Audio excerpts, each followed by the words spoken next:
और तीसरी एक हवन की, यहाँ ज्योत जगह है परमात्मा की, अखंड हवन।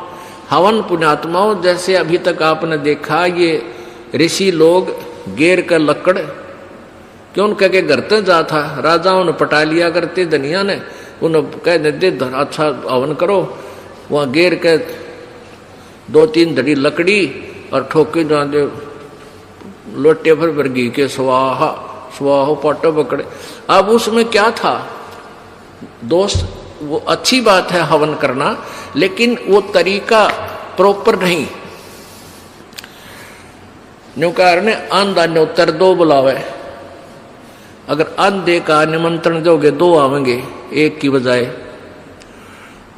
तो कहने का भाव ये था कि वो ऋषि लोगों को हम क्यों बुलाया करते, क्योंकि हम अनपढ़ थे, उन्होंने अपना फायदा उठाया कि केवल एक ब्राह्मण ही पढ़ने का अधिकारी है, तुम अपना धंधा पीटो, जिसका जिसा काम है।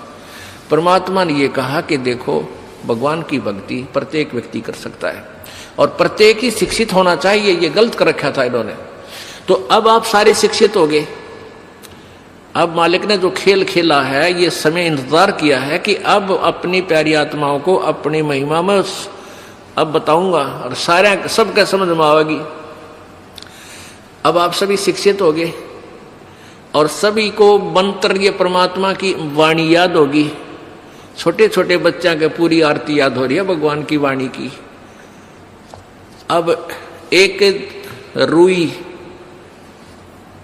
1.5 ग्राम 2 ग्राम रुई लगेगी, एक जोत बना दे,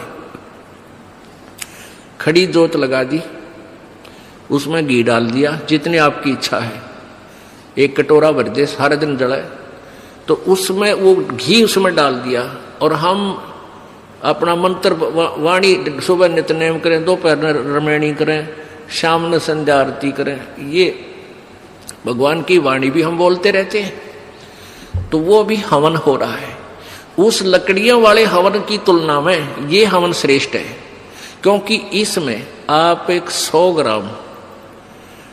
ग्राम रुई में 1 क्विंटल घी हवन कर सकते हो।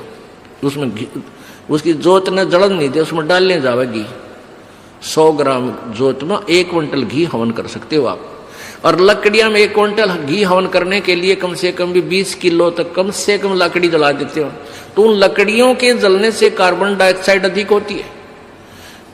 उस 2 धड़ी यानी 20 किलो लकड़ी समाप्त की जलने की तुलना में 100 ग्राम रुई की का प्रदूषण उससे कई हजार गुना कम होगा। तो हमने ये अपनाना है।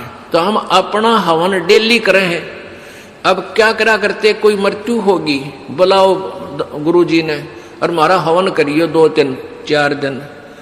वो 2 दिन के हवन में किला टूट गया। रोज करो हवन अपना, 1 जोत लगा दे, सुता उठ के हाथ पैर धो ले, नहाने का ना फुर्सत मिले, कोई जरूरी ना होती नहाना। इसमें नहाए धोए क्या भ्याज है, मन का मैल ना जाए और मीन सदा जल में रहे, धोए बांस ना जाए। अंदर से अंत तक साफ हो, हाथ पैर जरूर धो ले, क्योंकि धार्मिक वस्तुओं के हाथ लगाने।